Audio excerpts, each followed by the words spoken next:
Olá, queridos irmãos, mais uma vez com o programa Viva Brasil. avivabr.com.br é o nosso site.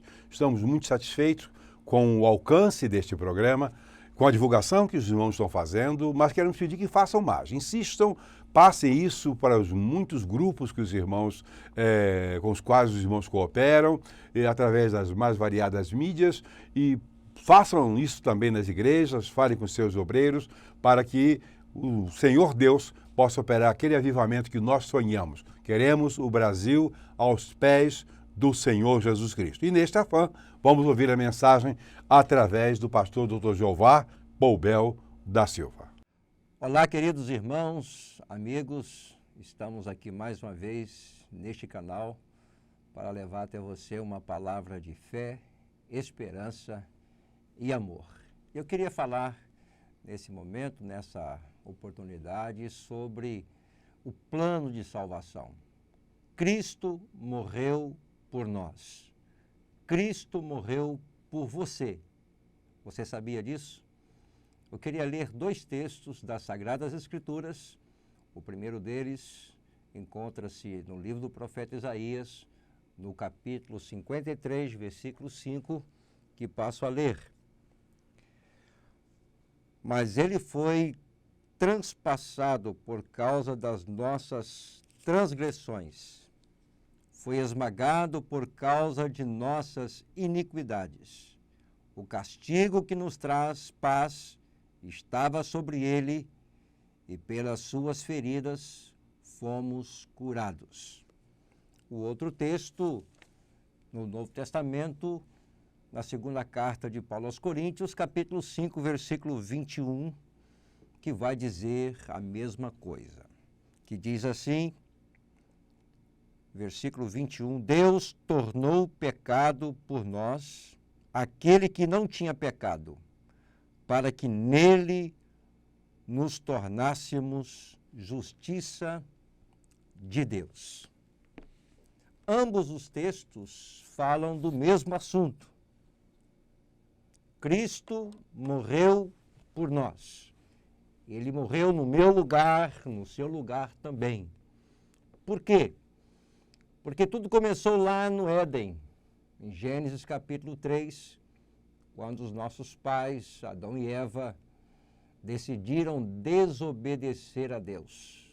E de lá para cá, a humanidade tornou-se numa tragédia. De lá para cá, o homem se afastou cada vez mais de Deus. E Deus, na sua infinita misericórdia, na sua maravilhosa graça, planejou resgatar o homem, como que trazendo ele de volta ao jardim, ao lugar original. Infelizmente, os nossos pais fizeram uma troca infeliz. Trocaram a presença de Deus, a presença do Criador, pelo pecado, pela vaidade, querendo ser igual a Deus. Por isso o homem tem se afastado da presença de Deus cada vez mais, e ele tem experimentado muitas dores. Conta-se que havia uma certa família muito feliz, e de quando em quando aquele pai, ele fazia uma festa para se alegrar com a família e com seus amigos. E certa vez o seu filho mais novo chegou para o seu pai e disse, pai, eu quero parte da minha herança. Ou melhor, eu quero a minha herança, aquilo que me cabe. E aquele pai argumentou com seu filho. Meu filho, o que está faltando para você? Você não está feliz aqui em casa? Ele respondeu que sim, mas queria dar uma volta no mundo. Queria se alegrar, queria conhecer outras pessoas, viver uma nova vida, uma nova experiência. E aquele pai, entristecido, mas resolveu atender o pedido daquele filho. Ele pegou um montante de dinheiro e saiu o mundo afora. E quando acontecia aquelas festas, e o filho mais velho percebia que o seu pai não se alegrava mais. Mesmo com muita gente em casa, mesmo com os amigos, aquele pai ficava triste, cabisbaixo. E o filho mais velho, percebendo isso, chegou perto do pai e disse: pai, o que está acontecendo com o senhor? Ele disse: nada, meu filho. Ele disse: não, está acontecendo sim. O senhor não é mais o mesmo desde quando meu irmão foi embora. E aquele pai assentiu e disse: realmente, meu filho, eu fico muito preocupado com o seu irmão. Eu não sei onde ele está. Sequer eu sei, não sei se ele está vivo, se está morto. Então isso me preocupa muito, isso me angustia muito. Eu estou com muita saudade de seu irmão.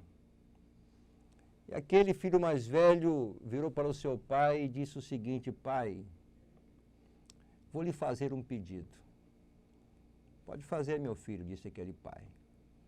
Eu queria a sua permissão para ir em busca do meu irmão.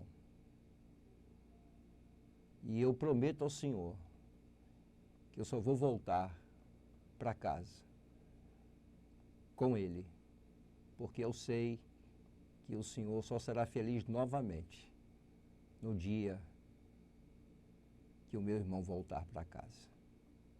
E aquele pai concordou com aquela ideia, com aquele desejo, com aquele anseio de seu filho mais velho, e ele saiu mundo afora procurando o seu irmão. De cidade em cidade, de país em país. Até que certo dia, depois de muito tempo, ele chegou numa determinada cidade e percebeu um alvoroço muito grande. E ele aproximou-se de alguém daquele lugar e disse: o que está acontecendo? Por que toda essa gritaria, esse alvoroço? E a pessoa do lugar lhe disse: alguém vai ser executado hoje nessa cidade, um criminoso. E estava passando perto dele então o juiz da cidade, o carrasco e o criminoso que estava encapuzado. Ele ficou curioso e acompanhou aquela procissão até o local onde aquele criminoso seria executado. Foi bem mesmo na praça, no centro daquela cidade. Então o juiz daquela cidade, para cumprir o que era de praxe, no momento da execução, ele pediu que a multidão fizesse silêncio e ele fez 3 perguntas.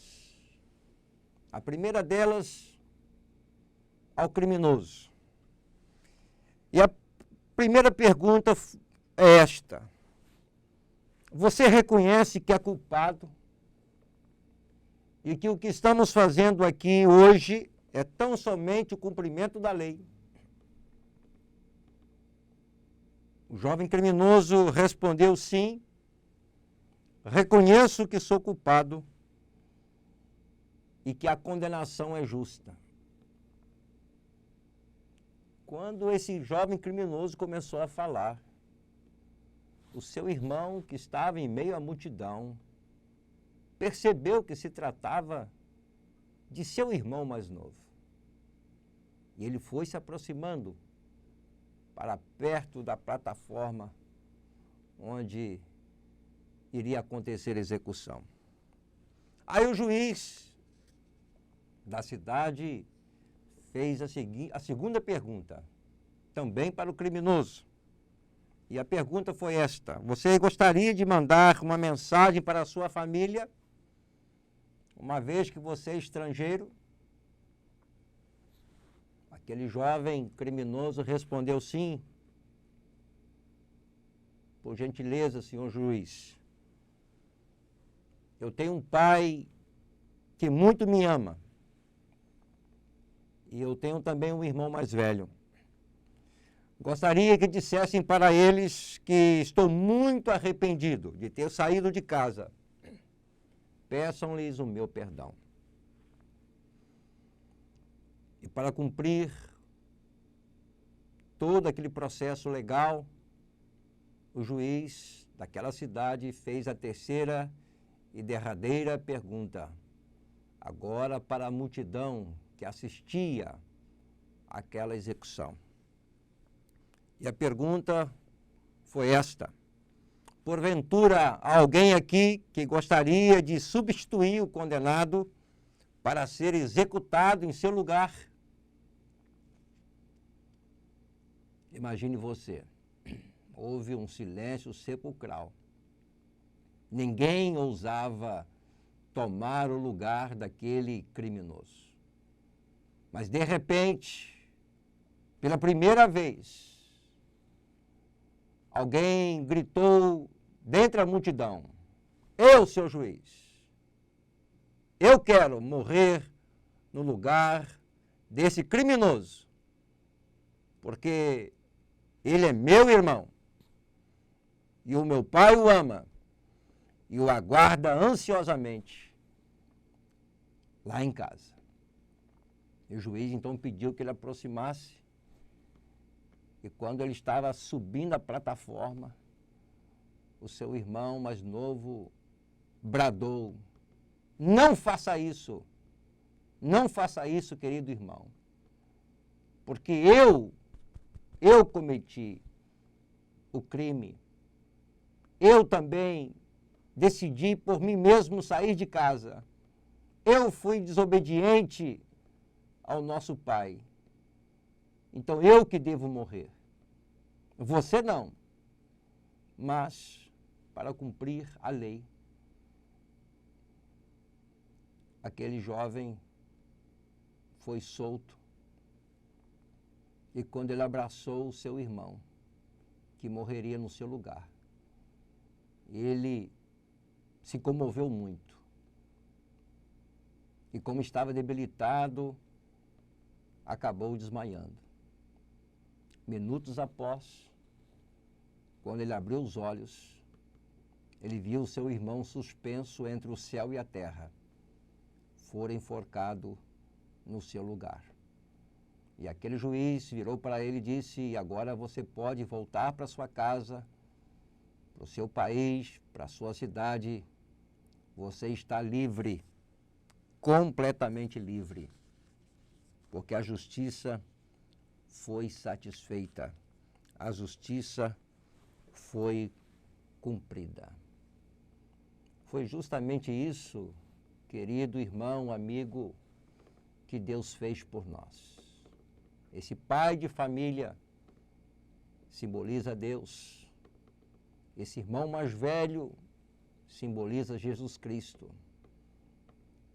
E seu irmão mais novo representa cada um de nós, que um dia nos rebelamos contra Deus, deixamos a sua presença e começamos a viver uma vida de pecado, trazendo dor, tristeza para o nosso Pai, para o nosso Deus, para o nosso Criador. E o texto diz lá em Coríntios, aquele que não cometeu pecado, se fez pecado por nós, para que nele fôssemos feitos justiça de Deus. Lá em Ezequiel, capítulo 18, versículo 20, diz: a alma que pecar, essa morrerá. Isso quer dizer que a justiça de Deus tem que ser feita. Isto é, o pecado precisa ser devidamente punido. Deus não compactua com o pecado. O pecado precisa receber a justa punição. E lá em Lucas capítulo 19, versículo 10, o Senhor Jesus disse: porque o Filho do Homem veio buscar e salvar o que se havia perdido. Nós nos perdemos lá no Éden, mas Deus nos achou em Cristo Jesus. E Jesus Cristo foi à cruz para morrer em nosso lugar. Essa é a maravilhosa doutrina da substituição. É o que o texto de Isaías nos diz, não é? Que Jesus Cristo, ele foi esmagado, diz o versículo 5 de Isaías 53, lembrando o texto lido inicialmente. Mas ele foi ferido por causa das nossas transgressões e esmagado por causa das nossas iniquidades. O castigo que traz a paz estava sobre ele, e pelas suas pisaduras fomos sarados, fomos curados. Pense bem, quem poderia amar você como Deus te ama? Agora entenda uma coisa, Deus ama você, mas Ele quer que você o ame de volta. Jesus morreu no seu lugar.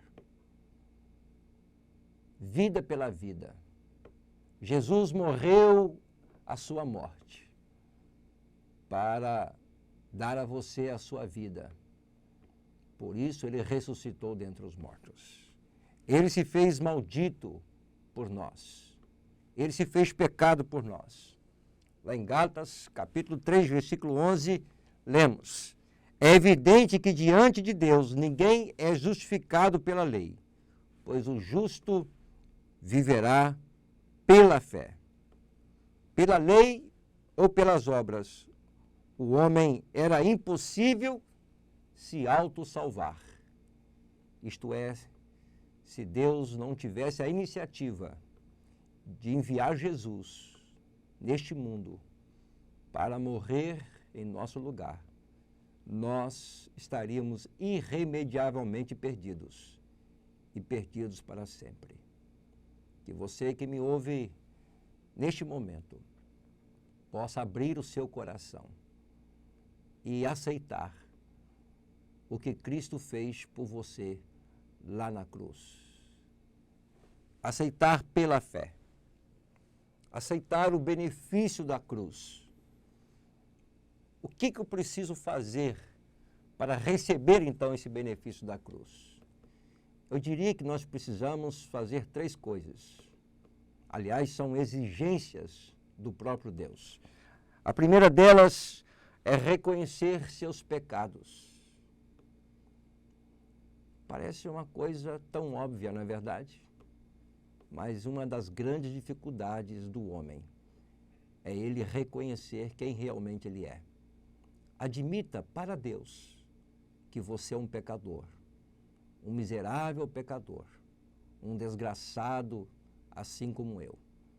Nós precisamos da graça de Deus, mas ela só nos alcançará no dia que nós admitirmos que somos pecadores, admitirmos que somos maus, admitirmos que nós merecemos a punição, a justiça de Deus. Todos nós já nascemos empacotados para o inferno e vamos por Sedex.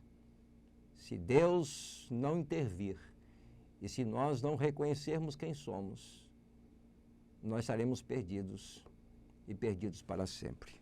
Então reconheça os seus pecados. A segunda coisa, arrependa-se dos seus pecados. Arrepender-se significa mudar de vida. É uma mudança de mente. É o grego metanoia, é mudar de direção. Não é simplesmente chorar por um pecado que cometera e no dia seguinte continuar fazendo a mesma coisa. Isso não é arrependimento, isso é remorso. Então você precisa arrepender-se, mudar de direção. Você precisa decidir aí no seu coração, abandonar os seus pecados e viver uma vida de santidade. Lá em Hebreus diz: segui a paz com todos e a santificação, sem a qual ninguém verá o Senhor. Hebreus capítulo 12, versículo 14. E por último, se você deseja receber o benefício da cruz, você precisa receber Jesus Cristo como seu Senhor, como seu Salvador, conforme está escrito lá em João, no Evangelho, capítulo 1, versículo 12. Mas a todos quantos o receberam, deu-lhes o poder de serem chamados filhos de Deus, aos que creem no seu nome. Dois verbos importantes aqui. Primeiro, o verbo crer, e o segundo, o verbo receber. Você precisa crer que o Senhor Jesus morreu no seu lugar. Você precisa crer que Ele te substituiu na cruz. Você que merecia a condenação, mas Cristo foi condenado em seu lugar. E você precisa agora recebê-lo. Você precisa convidar o Senhor para entrar no seu coração. Você precisa confessar isso com os seus lábios. Diga aí no seu coração agora mesmo: Senhor Jesus, eu te convido para entrar no meu coração, para ser o Senhor da minha vida e o Salvador da minha alma. Eu reconheço que eu sou pecador e careço do seu perdão. Amém? Que Deus te abençoe. E nunca se esqueça, um dia alguém morreu em seu lugar. Pense bem nisso. E que Deus te abençoe. E até a próxima vez que nos encontraremos aqui nesse mesmo canal, se Deus assim o permitir. Um grande abraço. Mais uma vez, Deus te abençoe. Após mais esta mensagem abençoadora para os nossos corações, que o pastor Dr. Jeová trouxe neste momento precioso, nós queremos continuar pedindo que os irmãos orem por nós, orem pelo Aviva Brasil, pelos nossos projetos, inclusive de irmos para a televisão aberta, né? Que a qualquer momento estaremos aparecendo aí, mas vamos avisar aos irmãos para que divulguem também. Então, toda semana, como sempre acontece, sexta-feira um programa novo e até a próxima sexta-feira, sob a graça do Senhor e Salvador Jesus Cristo.